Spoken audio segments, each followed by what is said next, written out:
Allez, on entre tout de suite dans le vif du sujet avec notre analyse du jour. L'anatomie d'un moment, la science de la pâtisserie secrète. On a tous déjà ressenti ça, ce besoin de s'isoler un court instant, complètement à l'abri des regards, juste pour savourer une petite douceur en cachette. Bon, sur le coup, on se dit que c'est juste un petit péché mignon, on culpabilise peut-être même un peu, mais en fait, pas du tout.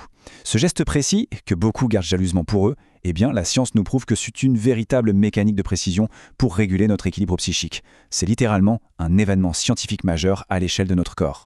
Du coup, la vraie question qui se pose d'emblée, c'est pourquoi une gourmandise secrète est-elle si puissante d'un point de vue scientifique? Parce que, honnêtement, ce qui ressemble à une simple petite échappatoire banale pour un esprit en surchauffe est en réalité un levier hyper puissant. Ce n'est pas qu'une simple question de sucre, c'est carrément une stratégie de survie organique pour établir une balance biologique et psychologique face à la pression de notre quotidien. Ce qui nous amène à notre première partie, la pause secrète, un véritable levier d'équilibre. Faisons un arrêt sur image sur ce moment précis. D'un point de vue purement organique, ce qu'il se passe était fascinant. Notre cerveau n'interprète pas du tout, mais alors pas du tout, cette petite pause comme un caprice ou un manque de volonté. Il la voit comme une maintenance d'urgence. Face à un stress mental chronique, c'est comme si le corps tirait la sonnette d'alarme. Cette pause pâtisserie, c'est ni plus ni moins qu'une réinitialisation biologique vitale. C'est le gros bouton reset que l'organisme presse in extremis pour éviter la panne complète du système. Passons maintenant à la deuxième étape de notre analyse. La chimie du répit et plus particulièrement notre fameux système de récompense. C'est là que la chimie entre en jeu. Et la mécanique est redoutable. Dès la toute première bouchée, le combo sucre et graisse va déclencher un pic massif de dopamine directement dans le noyau accumbens. Mais le plus fou, c'est que la magie opère bien avant même d'avoir mangé quoi que ce soit. La simple anticipation du moment. Le fait de savoir que la pause arrive, ça active déjà le circuit de la récompense. Ça crée une véritable fenêtre de plaisir qui vient contrer, bloquer frontalement les signaux d'alerte balancés par l'amygdale en cas de stress. Et on le voit parfaitement avec cette réaction en chaîne en 4 étapes. Étape 1, l'expérience sensorielle est hyper intense. Le goût, l'odeur, tout ça force l'activation du système parasympathique. C'est l'étape 2. Du coup, étape 3, ce système envoie un message très clair à l'hypothalamus pour lui ordonner de ralentir la machine. Résultat immédiat, et c'est l'étape 4, la production de cortisol, l'hormone du stress, chute en flèche. C'est une véritable cascade de calme qui se diffuse dans tout le corps.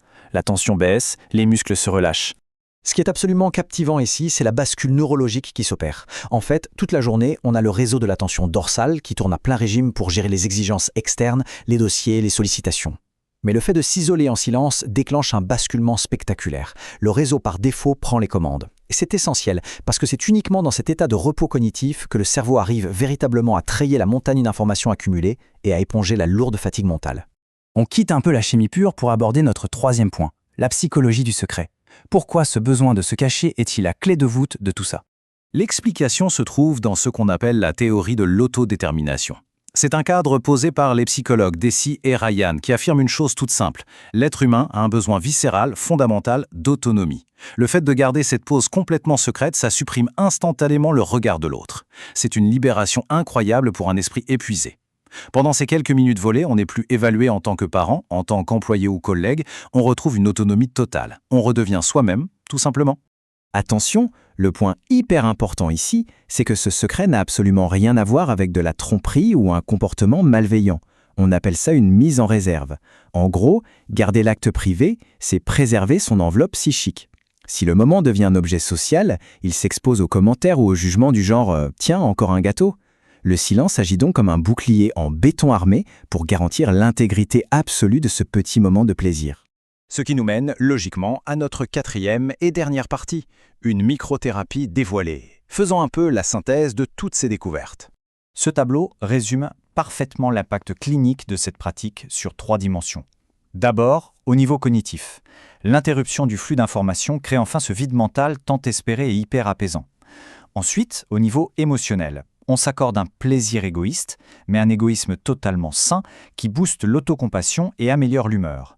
Et pour finir, la dimension sensorielle, le goût et l'odorat créent un ancrage fort qui permet de se reconnecter physiquement à son propre corps, stoppant net les effets de dissociation qu'engendre un stress intense.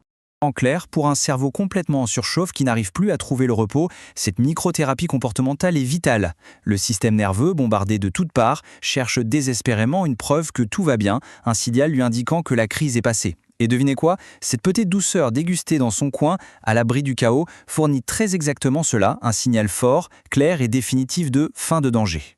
On en arrive à cette citation qui résume parfaitement l'idée. C'est un véritable acte de résistance face à l'épuisement. La combinaison de la récompense biologique, du soulagement mental et de cette bulle d'intimité transforme un geste ultra banal en un bouclier massif contre le burn-out. Cela soulève d'ailleurs une vraie question pour terminer. Si notre cerveau a biologiquement besoin de ces instants de repli pour tenir le choc face au rythme de la vie moderne, quelles sont ces autres pauses invisibles, mais totalement indispensables, qu'il va falloir s'accorder dès aujourd'hui pour préserver notre équilibre? C'est une réflexion qui mérite qu'on s'y attarde. Merci d'avoir suivi ce décryptage et à très vite.